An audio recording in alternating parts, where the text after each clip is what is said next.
স্বাগত সবাইকে গ্রিন সেন্সে। এই বোগেনভিলিয়ার আইডিটি হচ্ছে সুফিয়া ইন্ডিয়ানা। আমার এখানে আইডি লেখা আছে সুফিয়া ইন্ডিয়ানা। খুব সুন্দর ভ্যারাইটি এবং খুব ভালো ফুল হয়। তো এই সুফিয়া ইন্ডিয়ানা ভ্যারাইটিটাকে আজকে আমরা রিপোর্ট করব। তো যাই হোক, এটি রয়েছে এখন প্লাস্টিক টবের মধ্যে। তো যে কোনো গাছ প্লাস্টিক টবের থেকে মাটির টবে বেশি ভালো হয়। যদিও মাটির টব ভেঙে যাওয়ার চান্স থাকে এবং চুনা ধরে যাওয়ার চান্স থাকে। যদি ভালো টব পাওয়া যায় কোথাও, তাহলে আমি সাজেস্ট করব সবাই যেন মাটির টবটা ইউজ করে। তো এটা আমার প্লাস্টিক টবে ছিল অনেক দিন আগে, প্রায় 6-7 মাস আগে লাগানো। তো আজকে আমি রিপোর্ট করব। বেশ কিছু ব্রাঞ্চ আমি এখানে কেটেছি, কারণ গাছের একটা সুন্দর শেপ দেওয়ার জন্য। তো আমি এই মাটিটা উঠিয়েছি। তো ওঠানোর পরে দেখা যাচ্ছে যে এই যে রুট বল, খুব সুন্দর একটা রুট বল তৈরি হয়েছে এখানে।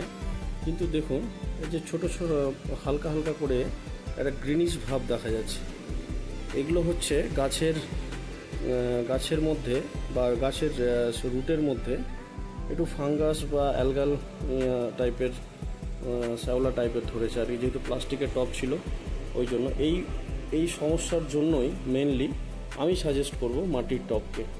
যদিও আমার অনেকগুলো গাছ প্লাস্টিকের টবে রয়েছে, তো এই গাছটির বের করা হয়েছে, এবার এটা রিপোর্ট করা হবে মাটির টব। তো আমি এটাকে বাইরে বের করে রাখলাম। তো ফাইনালি আমি টবটাকে রিজেক্ট করব। এটা দেখুন, টবের মধ্যে ছিদ্র করা আছে। এই জিনিসটা খুব এসেন্সিয়াল, কারণ যদি ড্রেনেজ সিস্টেম ভালো না থাকে, তাহলে গাছের রুটে কিন্তু ফাঙ্গাস বা অ্যালগি অবশ্যই হবেই, বা ছাতা ধরবে যাকে বলি আমরা। দেখুন টবের অবস্থা কি হয়েছে, চারধারে একটা গ্রিনিশ। ঠিক আছে, অসুবিধে নেই, সেটার জন্যই আমরা আজকে টবকে চেঞ্জ করব। তো এই সুন্দর ভ্যারাইটি যখন ফুল আসবে, এই শীতের মধ্যে ফুল আসবে, তখন আমি আবার এর আপডেটটা দেব। তার জন্য যে মাটি লাগবে, সেই মাটি আমার এখানে অলরেডি বানানো আছে। তো মাটি বানানোর প্রসেস এবং মাটিতে কী কী রিকোয়ারমেন্ট লাগে, সেটা আমি অন্য একটি ভিডিওই দিয়ে দেবো। একসাথে এতগুলো জিনিস একটা ভিডিওর মধ্যে দিলে বেশ ভিডিওটা অনেক বড় হয়ে যায়, তাই ওটাকে আলাদাভাবে আমি দিয়ে দেবো, আছে আমার তৈরি করা। তো যাই হোক, যে মাটির মধ্যে অবশ্যই একটু বালি মিক্স করতে হবে, বা যদি কোকোপিট পাওয়া যায় সেটাকে মিক্স করতে হবে। আর তাহলে ড্রেনেজ সিস্টেমটা বা মাটির এরেশন সিস্টেমটা খুব ভালো থাকে। আর মাটি একটু ঝুরঝুরা হলে বেশি ভালো হয়। এরকম টাইপের যদি কোনো পাথর বা এরকম টাইপের যদি মোটা ইটের টুকরো থাকে, তো সেটাকে অবশ্যই বেছে বের করে নেওয়াটাই ভালো হবে। তো যাই হোক, এই সুফিয়া ইন্ডিয়ানা ভ্যারাইটি খুব ভালো ভ্যারাইটি। এটা আজকে রিপোর্ট করা হবে।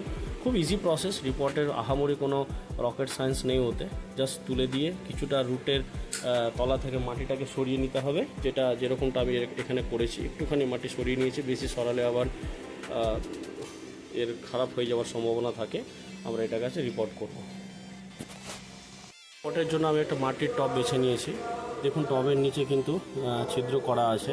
তো অবশ্যই মনে রাখবেন যে কোন গাছের জন্য বা কত বড় গাছের জন্য কত সাইজের টব লাগবে, এই কনসেপ্টটা অবশ্যই থাকা দরকার। আমি এই ভিডিও বলছি না যে টবের সাইজ বা গাছের সাইজ অনুযায়ী টবের সাইজ। আমি অন্য একটি ভিডিওয় টবের সাইজ নিয়ে আলোচনা করব।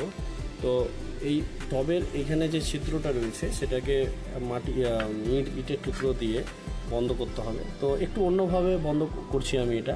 সবাই যেভাবে করে বা যেভাবে মানুষ সাধারণত করে থাকে সেভাবে করছি না, একটু অন্যরকম করছি। দেখুন সাইডে একটা পাথরের টুকরো দিলাম, আর তার উপরে এইভাবে জাস্ট এইভাবে ঢেকে দিলাম, এইরকম করে ঢেকে দিলাম।